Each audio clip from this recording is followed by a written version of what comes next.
With me testing the Legion Go, I've acquired some new Steam games I've been wishlisting for some time. And that means I have more to not only test there, but also on the Steam Deck. Today we're diving into a Sony game brought over to PC as the only of a long franchise of mythology-based action games. Let's see how the Steam Deck can run God of War 2018.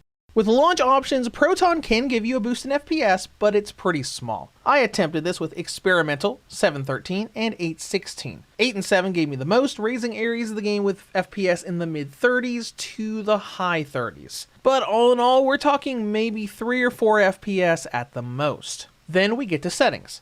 Some of this game can be fine on the original graphics option as long as you go into FSR options and use balanced or performance. This will give you some nice frame rates, jumping around between 40 and 60 depending on where you are. At first, I thought we'd be able to get a great 40 FPS here, but that's not the case. Once you get to the point of the story where you start visiting other realms, you'll get busier environments that will tank that frame rate. 40 to 60 turns into 25 to 35. To remedy this, you could go into resolution or render scaling and make the game look like pure garbage, or just drop everything down to low settings and be fine.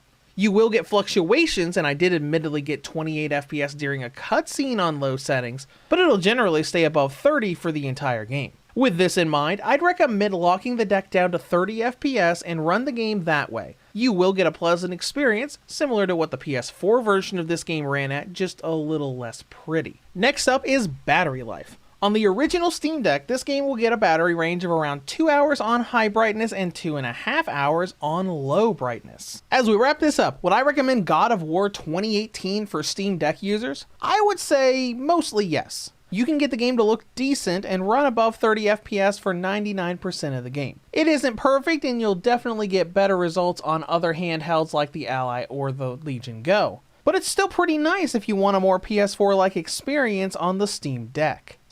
And that's all I have for you today. I'll be back soon with more handheld PC and Nintendo Switch reviews. As always, thank you for watching, and have a great day.